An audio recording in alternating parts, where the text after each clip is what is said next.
bells started before dawn, not in any order.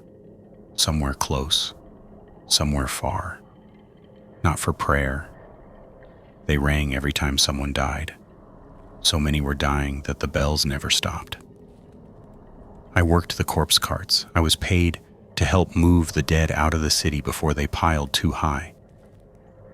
I reported while the sky was still dark. The air was cold, but it already smelled wrong. Sour, sweet, rot underneath smoke. We didn't talk much. No one ever did. Talking felt like wasting breath we might need later. The carts rolled out as the light came up. Wood wheels, iron rims. Every turn made the same tired sound. Flies lifted ahead of us in clouds, like they knew where we were going before we did. They settled back down as soon as we passed. Bodies were stacked outside houses, right by the doors, sometimes under a sheet, sometimes not. Burial costs money. Most people didn't have any left. Some of the bodies were still warm when we lifted them. That always stayed with me longer than it should. We passed doors nailed shut, planks crossed like crude symbols. From behind one of them, I heard coughing, wet and deep. It leaked through the cracks in the wood. They were still alive in there, sealed up and left to die by their own families. No one stopped. We never stopped. There was nothing else to do, and stopping wouldn't have saved anyone. Children stood in the street and watched us go by, alone, no crying, no asking questions, just watching. I didn't know where their parents were, and I didn't want to guess. In the alleys, dogs had gotten to the dead before we did, ribs picked clean, faces torn open. They growled when we came close. I drove them off with a stick, shouting until my throat burned. They waited until we left, then came back. At the well, the water smelled wrong. People stood around it anyway, whispering. Someone said the ground uphill was soft from all the graves.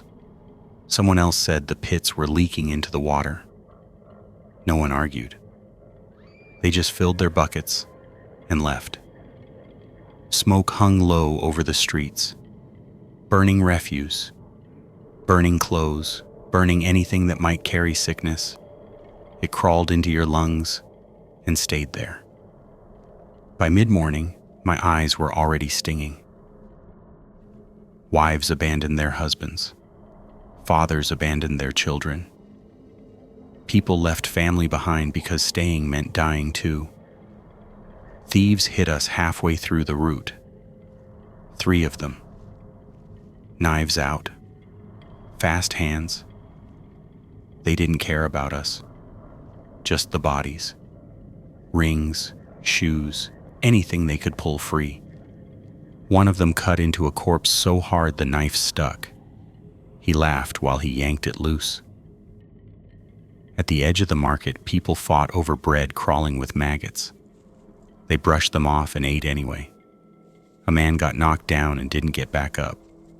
No one seemed to notice. Further on, flagellants blocked the street. Bare backs. Blood running down their sides. They shouted prayers and promises. Said this was punishment. Said it could still be stopped. Someone shouted back. Then another. It turned into blame. We pushed the cart through them. Outside, a barber worked on the street. He lanced buboes with a dirty blade. Pus spilled onto the stone. He wiped the knife on his apron and moved to the next person. At the pits beyond the walls, we tossed the bodies in. No names, no order. Lime followed. Someone muttered a prayer. Then more bodies. The pits were already full, so they reopened them.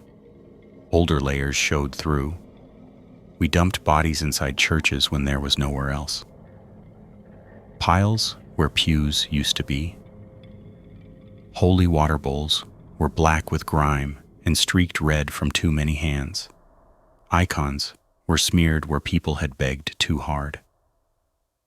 We went back as the bells kept ringing. Night fell by the time I got home. I washed my hands until the skin burned. The blood came off. The smell didn't. Tomorrow I would report again.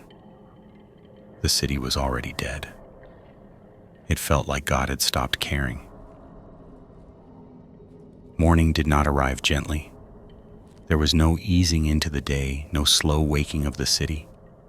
I was already at the cart, hands on the wood, when the screaming cut through the streets. It was wrong immediately. Not the long, hollow crying I had grown used to. Not prayers shouted at the sky. This was raw. Animal. A sound torn out of a chest that no longer cared who heard it. More followed. From the same direction. Close. People stepped out of doorways and alleys, drawn by it despite themselves. Faces pale, eyes sunken. We all expected silence in the mornings now. No markets, no voices. Just grief and shuttered doors. This broke that expectation. I knew the house as soon as I saw it, a narrow place, stone darkened by damp, its door nailed shut days ago. A family inside, too sick to move, too poor to bribe anyone. We had passed it with the cart and left it sealed, as ordered. The screaming came from behind the boards, more than one voice, overlapping, rising and cutting off, then rising again. Inside, furniture scraped across stone. Footsteps ran, fast. Too fast for bodies that should have been wasting away on the floor. Then came the sound I had never heard before. Wet, heavy, like cloth tearing when pulled too hard, like meat being ripped from bone. Something parted inside that room, and the screaming went wild. Bones cracked, loud, close together. One voice cut off, then another. The street went still. Even the flies seemed to hang in the air. One scream remained, high, thin.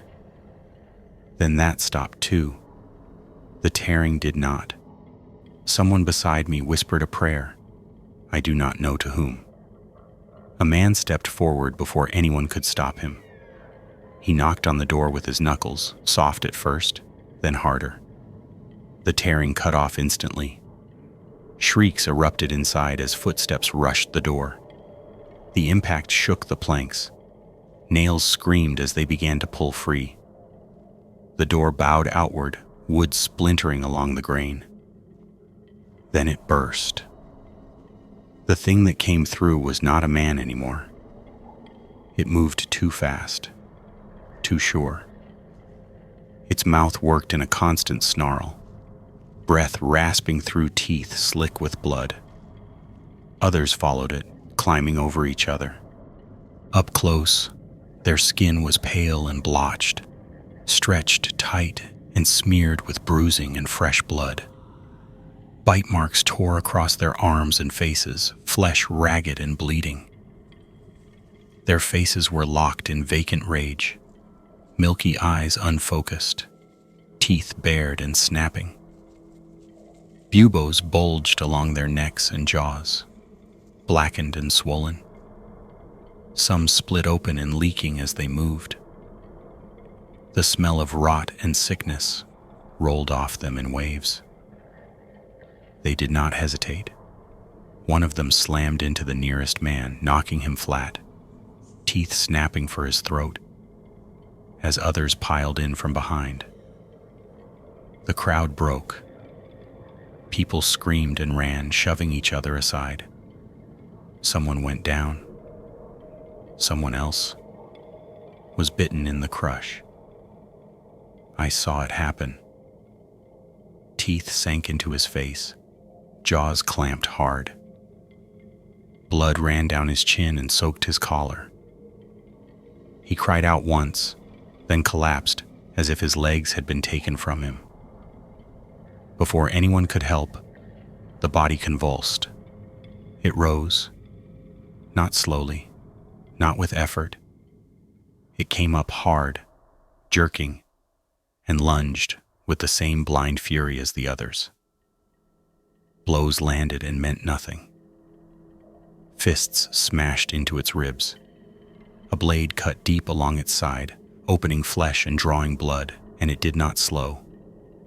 It barely reacted, only lunged harder, mouth snapping as if nothing had touched it. I do not remember deciding. I only remember the moment it saw me. It lunged. There was no space. Its weight hit me hard enough to drive the breath out of my chest, teeth snapping inches from my face. I fought back without thought. Hands, forearms, anything that would keep its mouth away from me. We went down hard, stone biting into my back as we hit the street. My fingers closed on something rough. A loose rock. I do not remember seeing it, only feeling it there. I drove it into its face again and again, wet cracks bursting beneath the blows. Something gave way beneath my grip. The resistance vanished all at once, and the body collapsed at my feet like a sack of grain. That was when the city screamed back. Not from one place, from many. Screams broke out as more plague-stricken bodies began to rise across the city. 3 who had been bitten earlier convulsed, lurched upright and fixed on me. I ran. Footsteps pounded behind me. Too many. Too fast. The sound of them scraping and howling at my back drove me forward. An open door appeared ahead, and I threw myself through it, slamming it shut as something hit the other side. The wood bucked under the blows. I barred it with shaking hands, breath tearing in my chest. I did not know if it would hold. A scream above drew my eyes to the window across the street. A woman leaned out, begging, her voice breaking as she cried down to the street. The things at my door turned toward her voice.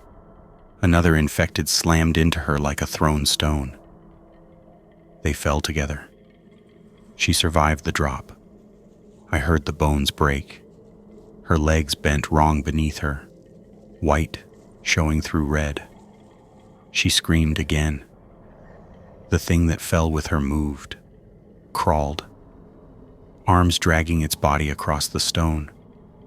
Others rushed in from my door. I stayed pressed to the wood as they descended on her all at once.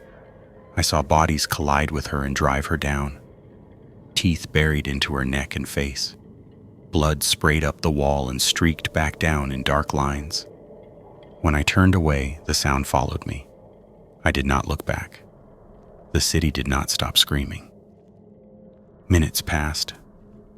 I do not know how many. I stayed pressed to the door, listening. Feeding sounds outside. Wet, tearing noises that rose and fell. Bones cracking. The sounds of people dying badly. I could not move. My legs would not answer me. Every time I closed my eyes, I saw her fall again. Then the sounds shifted. Screams erupted nearby. Not the distant wailing I had grown used to. These were sharp, close, paired with frantic footsteps pounding stone. 2 women burst into view through the narrow window, running hard, skirts hitched up, hair loose. They were screaming each other's names. Behind them, shapes spilled into the street. The infected that had been feeding peeled away from the body below. Heads snapped up. Mouths opened. They chased sound and movement without hesitation, joining the pursuit. The street cleared just enough for me to see what staying would mean. The door would not survive another hit. The wood already split in places, and waiting meant being dragged down. I could already hear how it would end. I eased the bar aside and slipped out. Low, slow. Every step measured, every breath shallow. A sound stopped me. Half gurgle, half moan. I froze and looked back. She lay where she had fallen, or what was left of her did. Her body was torn open, ribs exposed, one leg twisted wrong. Her skin had gone pale and waxy. Her eyes were wrong, too open, too empty. She lurched, dragging herself toward me. One arm scraped stone uselessly, nails leaving white lines. Rage and hunger remained, burning behind eyes that no longer recognized pain. I backed away and kept moving. I headed for the church. I do not know why. Habit, maybe. The last place in the city that still felt like it might hold authority. Safety. After a few minutes, its outline came into view through the smoke. I sprinted. I did not see the fresh blood smeared across a doorway as I passed. I heard the sound from inside instead. Wet tearing. Shrieks. The scrape of feet on stone. I dove behind a corpse cart left in the street. Bodies still stacked on it. Rotting. Split. Swollen. The smell hit hard enough to make my eyes water. 3 infected burst from the doorway. Their heads snapped back and forth too fast as they scanned the street. My heart hammered so loud I was sure they could hear it. I saw a dark alley behind me. Slowly, never taking my eyes off them, I backed into it. My heel caught on stone. I froze. They did not turn. I slipped away undetected. I sank against the wall, breathing shallow. And for a moment I thought I might live. My hands would not stop shaking. Wet tearing sounds came from nearby. I turned. 2 infected were feeding on a fresh corpse only a few paces away. Buboes bulged and ruptured along their necks as they gnawed, thick fluid smearing their chins. I could not move. I could not think. An open workshop door stood nearby, smeared with dried blood. One of the infected hunting the street staggered past me, head rolling side to side, and did not see me. I waited, counting breaths, planning to move only once it passed. A loud bark cut through the alley. A dog bolted past the feeding infected. They broke away instantly and chased it. I looked back toward the street. The 3 infected from before were already sprinting toward me. I rushed the open door and slipped inside, just as bodies slammed into it behind me. The space resolved into a leather worker's shop. Hanging hides, cutting tables, vats of foul liquid. The stink of rot and tannin burned my throat. Heavy, uneven footsteps sounded from above. I grabbed a knife from a nearby bench. An infected stumbled down the stairs. I knew him, or had. A leather worker from the quarter. One arm missing, torn away to the shoulder. It lunged. I ducked. It crashed into benches and hides, tangling itself. As it scrambled up, I drove the knife into its neck and through the head. Buboes burst under the blow. Thick fluid spilled as it went still. The body collapsed. I sank to the floor, shaking. I had done it. I had killed a man I used to work beside. The pounding on the door grew heavier. Wood cracked. I ran up the stairs as the door below splintered. They burst into the workshop. I reached the 3rd floor and locked the door. They hit it immediately. Violent. Relentless. There was nowhere left to go as the door began to give, hinges screaming under the blows. I looked out the window. Stone below. Too far. No chance. I looked again and saw a clothesline stretched below. I jumped without thinking as the door burst open. I caught the line. It snapped. The swing threw me into the wall. I slammed hard and fell. My body hit stone. Pain flared everywhere. I could not get up. An infected body crashed down nearby with a wet, bone-heavy thud that shook the stones. Skull crushed and split open, dark pulp oozing as the weight hit. The spine bent wrong, the body twisted back on itself, folded at the spine. It twitched and scraped against the ground, fingers clawing uselessly, while a low, choking sound rattled out of it. Another followed.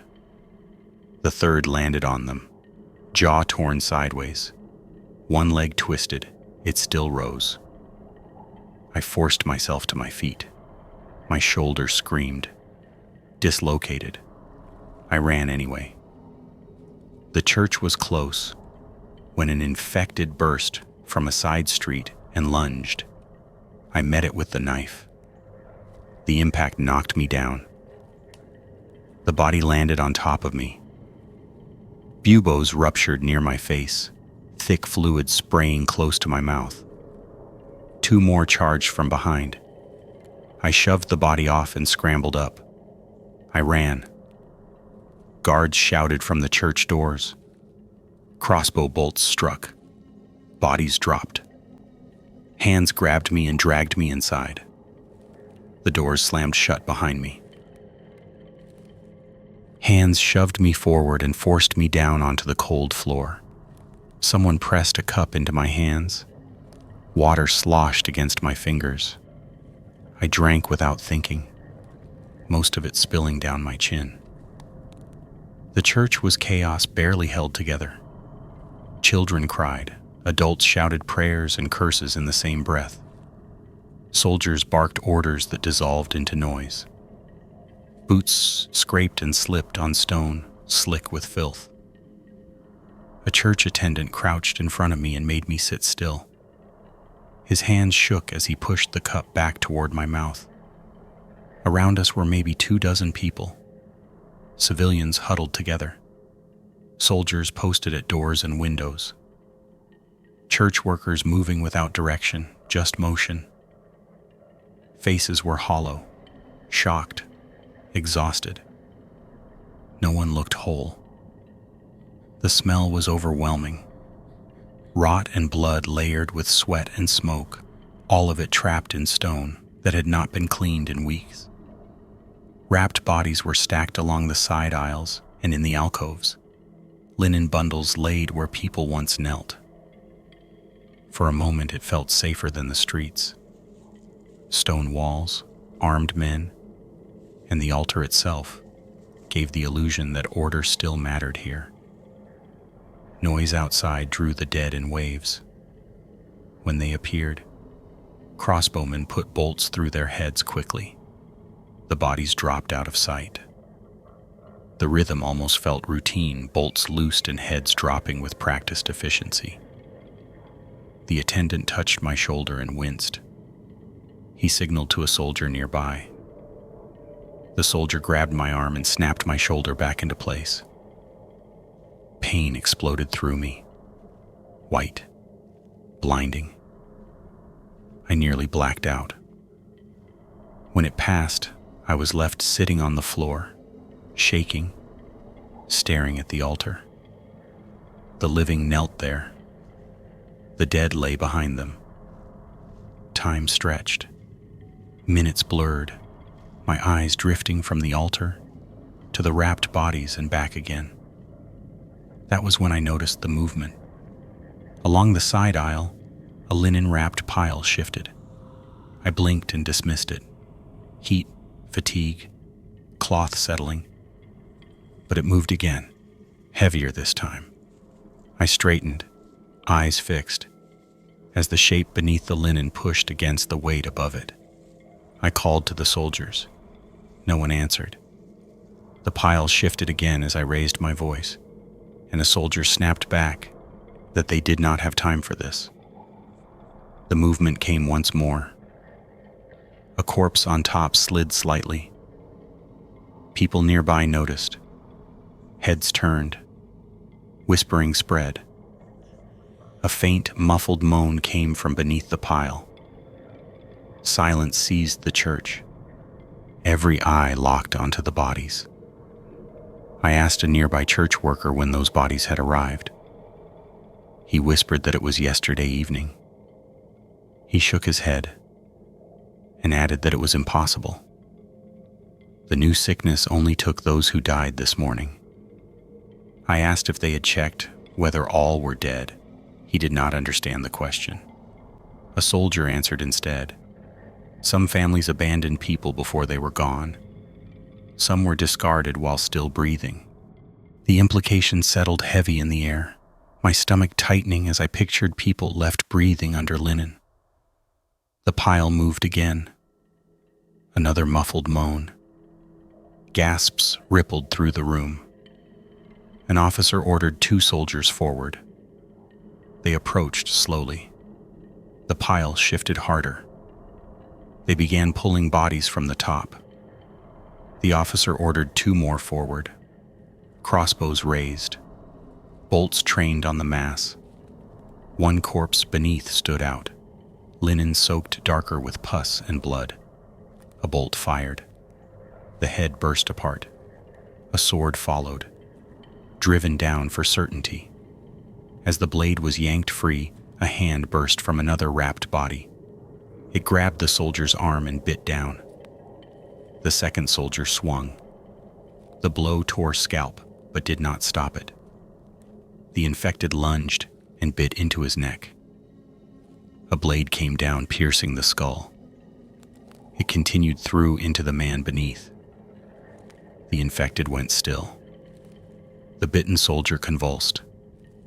The blade was yanked free to finish him.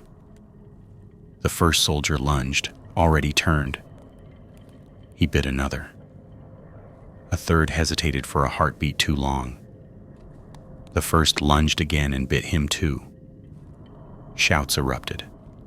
Soldiers rushed forward. They were a second too late. The first lunged into them and bit again. The remaining soldiers cut him down along with the newly bitten. The others convulsed. They rose. Panic tore through the church as bodies surged and benches scraped, sound swelling until it drowned all sense of command. 3 became 6. 6 became more. Screams overlapped. Orders collapsed into shouting. Lines failed before they could form. An infected vaulted over a pew and slammed into a woman clutching a child, ripping the child from her arms and throwing it aside as its teeth tore into her throat. Blood sprayed across the stone and the body sagged, still twitching, while the infected moved on. A man stumbled while trying to run and was hit from behind. One set of jaws locked onto his shoulder as another tore into his face, grinding until the sound he made collapsed into a wet gurgle. Another infected crashed into a cluster of civilians, bodies scattering as an elderly man went down.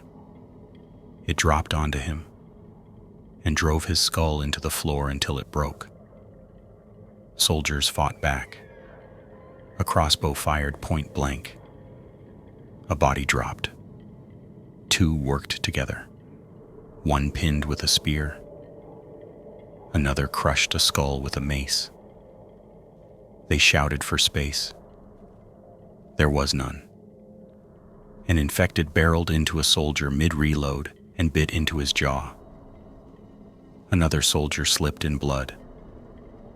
An infected was on him instantly. Fingers dug into his face. Teeth tore out his throat. Near the altar, a group swarmed a soldier, the crush of bodies slamming into me, driving me sideways toward the booths before I could choose where to go. He stabbed one.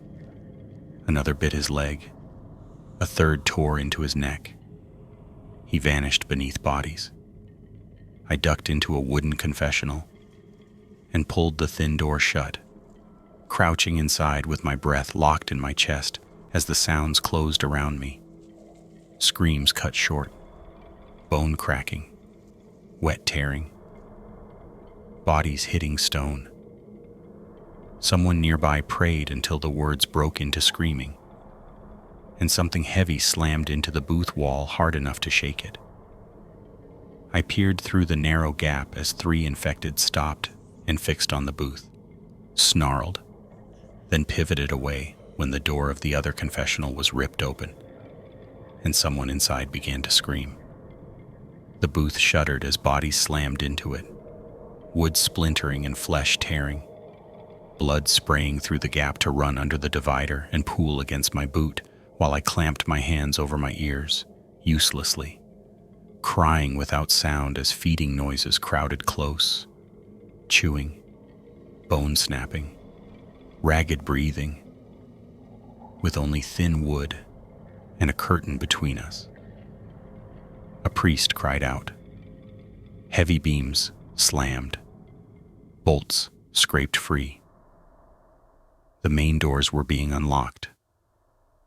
The priest and several soldiers rushed for the exit. The doors opened. The dead outside surged in. The group was torn apart on the steps. I saw a brief opening. Everything else was feeding or fighting. I bolted from the confessional, ran through blood and bodies, burst out of the church. I sprinted to a nearby workshop and slammed the door.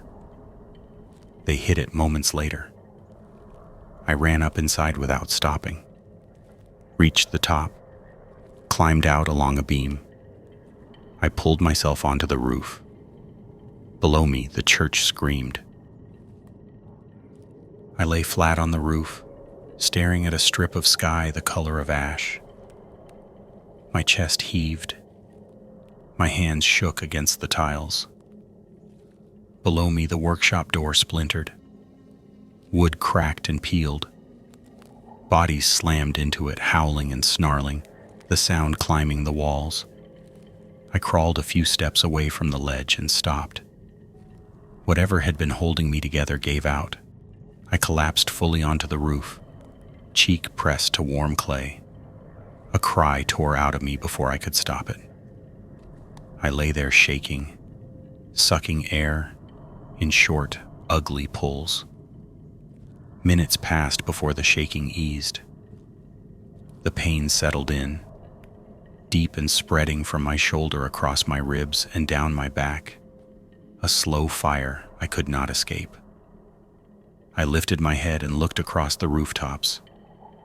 Terracotta everywhere. Broken lines. No clean paths. Nowhere felt safe. The city below was nothing but noise and movement. Shrieks, chases, slaughter. Smoke drifting up from constant fires. I thought of the great palace at the heart of the city. Stone thick as a fortress. It might still be defended. It was too far. Too many streets. Too many sounds. Staying inside the walls would kill me. The western gate came to mind. Porta San Frediano. Not far. Closer than any hope inside the city. I rolled onto my side and forced myself up. I started along the roofs. The tiles were curved and old, many cracked or loose. They were not nailed. Each step made them shift and scrape. One bad placement sent tiles sliding away into the street below. The pitches were steep to shed rain. Dust and soot made them slick. Bird droppings smeared under my hands and knees as I stayed low, spreading my weight. Gaps opened where tiles were missing, dark rafters exposed beneath. I avoided them. One slip would drop me straight through. Buildings pressed close together. Roof lines collided at crooked angles. Some gaps were short jumps. Others would kill me if I missed. Chimneys crowded the roofs. Low stone stacks, warm and smoky, easy to trip over. Laundry poles and narrow beams spanned a few alleys, old and weathered and not to be trusted. Every movement was slow, deliberate, tested before I committed. Sound carried. Every scrape echoed between stone. I froze whenever something shifted too loud. Smoke hung low even up here. I could still hear the city tearing itself apart. Moving on the roofs was safer than the streets. It was not safe. Speed would kill me. Balance mattered more than strength. Ahead, a bell tower cut a hard line against the sky. I scanned it and told myself it was empty. A tile cracked under my step. Sharp, loud. Something snapped upright on the parapet. Flesh hung from its mouth. Fresh, wet. Its eyes locked onto me. It shrieked. The sound ripped across the roofs. Movement answered from inside the tower. One shape hit the parapet, then another. They spilled over the stone lip, scrambling onto the tiles. I turned and ran. Footsteps hammered behind me fast and uneven, scraping and colliding as bodies fought the roofs as much as they chased me. One slipped, rolled, slammed into a chimney, and still kept coming while more poured out behind it. Their noise folding together until I could no longer tell how many there were. The roofs funneled me forward. No room to turn back. One sprinted too fast and hit loose tiles, its feet sliding out from under it as claws screeched on clay and it scraped toward the edge, vanishing over it mid-scream. The chase did not slow. 3 jumped down onto the same lower roof at once. Tiles cracked. Beams groaned. The roof collapsed and took them with it. Another misjudged a short gap and slammed headfirst into the far tiles, blood streaking the roof as it tumbled away. My footing faltered once before I landed wrong on the sloped roof. Tiles sheared loose beneath me. I slid, scrambling, stopping inches from the edge. I forced myself up and kept moving. A higher roof blocked my path. I climbed, slow and desperate. One crested behind me and nearly grabbed my leg. A wide gap opened ahead. I hesitated and measured it as footsteps closed fast behind me. I backed up for momentum, letting them close the distance. I ran. I jumped. I barely cleared the edge. My ribs slammed into stone. I hung there, hands clawing for purchase.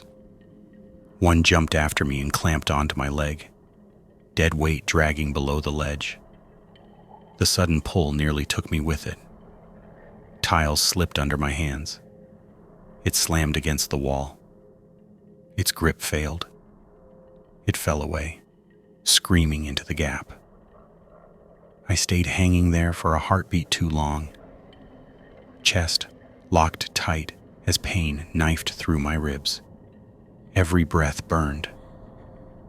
I pressed myself against the stone, dragged one arm up, then the other, and lay there gasping until the shaking eased enough for me to move again.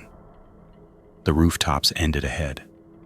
No more height, no more tiles. I dropped back down to the streets. My boots hit stone and something felt wrong immediately. The street was silent. No screams, no running, no pursuit. I moved forward carefully, listening. The quiet stretched too long. Then sound reached me from the west. Screaming. Wet, tearing. Panic, layered over panic. I already knew what I would see. The gate came into view. Dozens of people crushed together before it. The gate was closed. The dead tore into the crowd. People fell, were trampled, dragged down. I slipped into shadow and hid. A pregnant woman stood frozen in the chaos. I caught her eye and signaled, urgent and quiet. "Come here." She saw me. She ran. Something hit her hard and drove her to the ground. 2 more descended immediately. They tore into her as she screamed. I turned my face away. The screaming did not stop. I slipped away from the gate the moment the feeding noise swelled, letting the sound pull eyes and bodies away from me. Someone shrieked nearby. Something else answered. A shape broke from the crowd and fixed on me. It shrieked back, sharp and hungry. I ran. Footsteps hammered after me, fast and close. It lunged and caught my legs, the hit taking me hard onto the stone. My face scraped. My breath blew out of me in a raw grunt. Its mouth snapped inches from my cheek, hot and wet. I drove the leatherworker's knife straight through its head in blind panic. The resistance vanished. The body went slack on top of me. I shoved it off and scrambled away before the noise could draw more. Movement erupted behind me. I did not look back. I ducked into a narrow service space and wedged myself inside, shoulders scraping brick. I stayed frozen as bodies rushed past the opening, feet slapping, voices tearing at the air. Minutes passed. My hands shook so hard my fingers rattled against the stone. I forced my breathing down until the world narrowed again. When the rush faded, pain came back in waves. My shoulder throbbed. My ribs burned. I knew I could not survive another sprint like that. The river came to mind. The Arno. The only edge left. If there was a way out, it would be there. I chose the shortest route. The Tannery district. The streets changed as I reached it. The air thickened and clung to my face. The smell hit first. Rot, urine, lime, wet hides. Flies swarmed in black clouds that lifted and settled with every step. The ground turned slick beneath my boots. I slowed and tested each step before committing. Open pits yawned beside the lanes.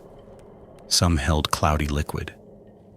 Others were choked with hides, dissolving into gray sludge. I kept my distance. A fall here would mean drowning or burns that never healed. Wooden racks loomed overhead, hides hanging limp and heavy. Drips fell constantly, pattering into the pits. The sound masked movement. Steam and smoke choked the narrow passages until I could see only a few body lengths ahead. I felt watched even when nothing moved. Abandoned tools lay scattered along the way, knives, hooks, mallets. I took a mallet and kept it low at my side. The feeling stayed with me that the tanneries were not empty. A shape lay half submerged in a waste pit. I froze. It did not move. Plague dead. I moved on. Sloshing sounded ahead, heavy breathing. Something shifted behind a rack of hides. An infected staggered into view, slick with filth. Its footing was poor. It slipped, caught itself, and shrieked. The sound carried. I backed away instead of running. Another appeared at the far end of the lane. Then another. They funneled toward me through the narrow space. I used a rack as cover, circling through hanging hides. Hands clawed through leather inches from my face. I ducked under a beam and felt teeth snap behind me. I moved deeper into the lanes. A sudden shriek erupted behind me as one broke from between the hides. I ran. I turned into a narrow lane and nearly collided with 2 more coming the other way. I stopped short, spun, and backtracked. Another shriek answered from where I had come. The space closed around me. I bolted through a rack of hides. Leather slapped my face and chest, vision smeared. My foot slipped in waist. I windmilled and barely stayed upright. I dove into a low service alcove between vats and pressed myself flat into shadow. Infected rushed past the opening, fast, loud, slipping, slamming into beams. I held my breath until my chest burned. Silence returned. Not safety, just absence. I crawled out. 2 stragglers emerged from opposite sides, moving too fast for me to retreat. I swung the mallet at the first. The blow caved part of its skull but didn't drop it. The second tackled me immediately. We crashed into the mud. Its hands clawed for my face. Its mouth snapped. I wrestled with it, shoved its head aside, and drove the knife into its skull. It went still on top of me. The first slammed into me again and knocked the knife from my grip. Panic spiked. I grabbed the dead infected by the shoulders and dragged it up between us. The first bit into the corpse instead, teeth tearing uselessly. I wrenched free and swung the mallet again. The blow staggered it. I hit it again and again. I drove it backwards step by step. It slipped at the edge of a tanning vat. I shoved with everything I had left. It fell into the vat, thrashing and screaming, sinking into filth. I slipped away as others converged on the sound.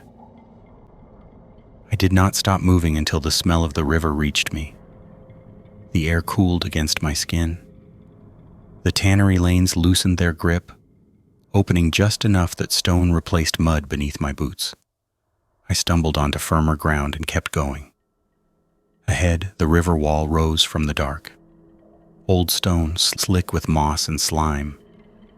Beyond it, water churned hard and fast, carrying debris, broken wood, and bodies that rolled and vanished beneath the surface.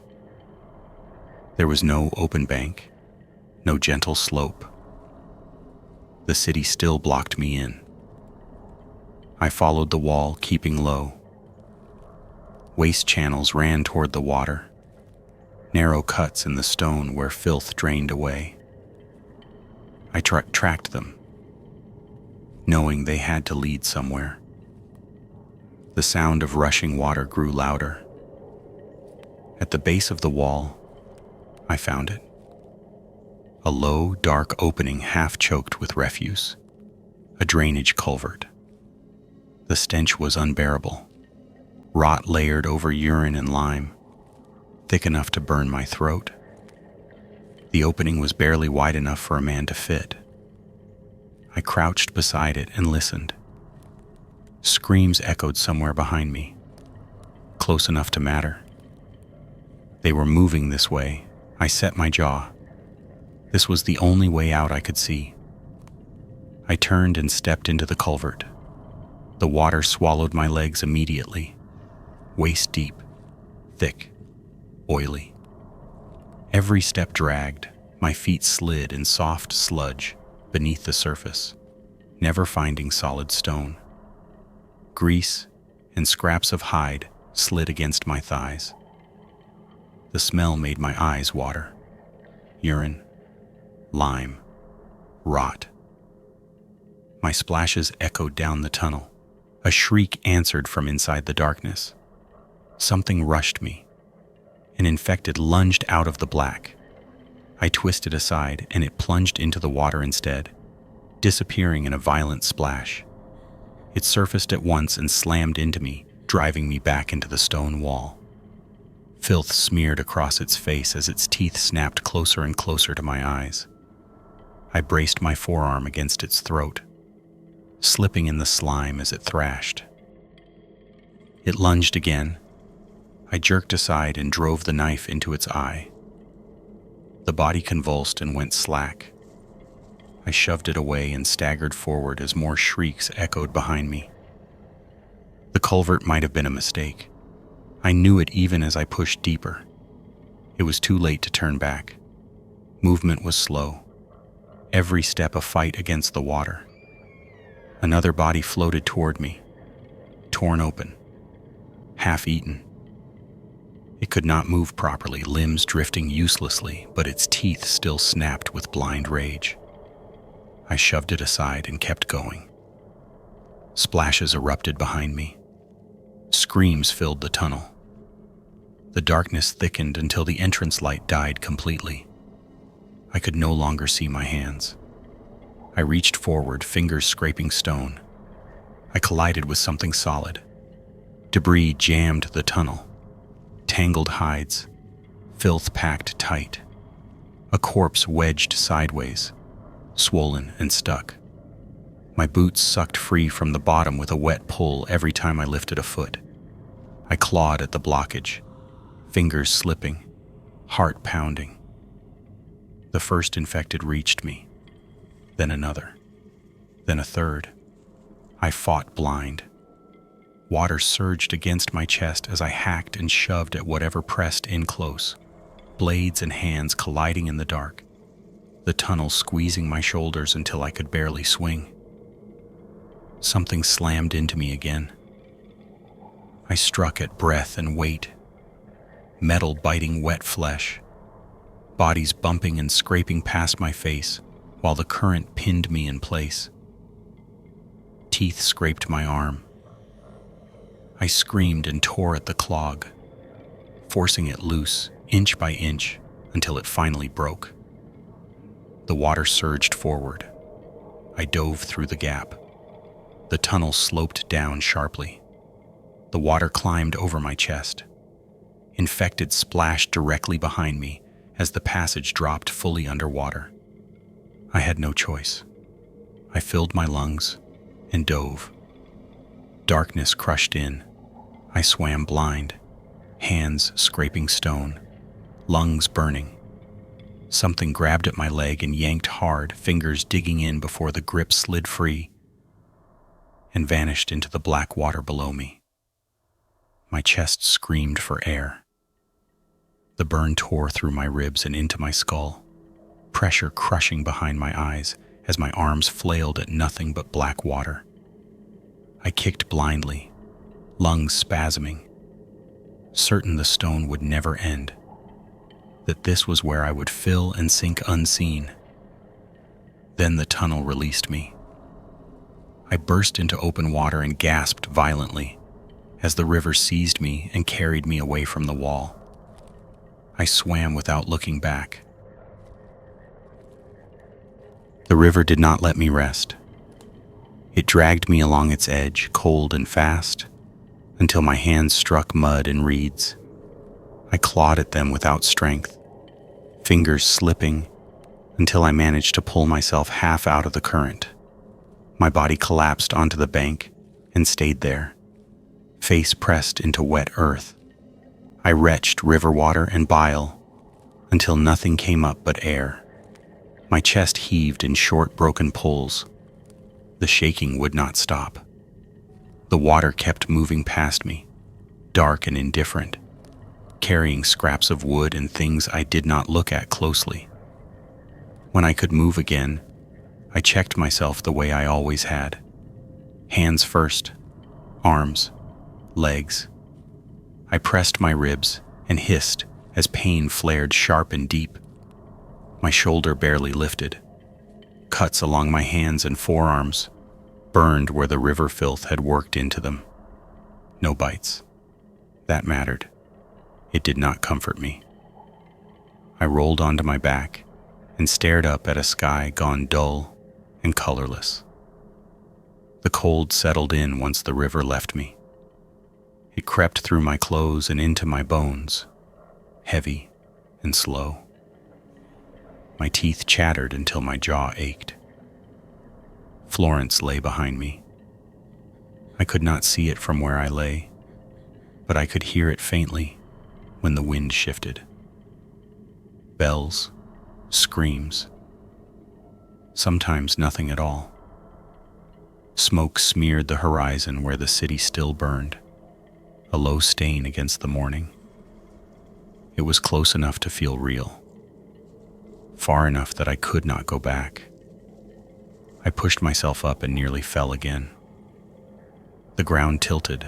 I stayed crouched, breathing through the pain, until it steadied enough to move. Every step sent a jolt through my ribs. My shoulder hung useless at my side. There was no shelter here, no walls, no doors to bar, just open ground and the river at my back. I understood then what I had traded. Inside the city was death that came fast and loud. Outside it was this: cold, hunger, and time stretching ahead without shape. I had not escaped to safety. I had only stepped out of reach. I took a few steps farther from the water and stopped again when my legs threatened to give. My hands shook so badly, I had to press them against my thighs to steady them. Exhaustion pressed down heavier than fear ever had. I tried to rest. Sleep would not come.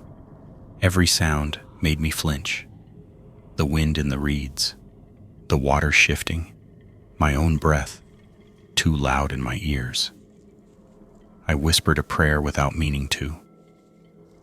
When it left my mouth, I realized I did not know who I was speaking to anymore. I turned once and looked back toward where the city should have been. Smoke blurred the distance. The river curved between us like a line already drawn. I stood and began to walk away from it. I did not know where I was going. I only knew that stopping felt like dying.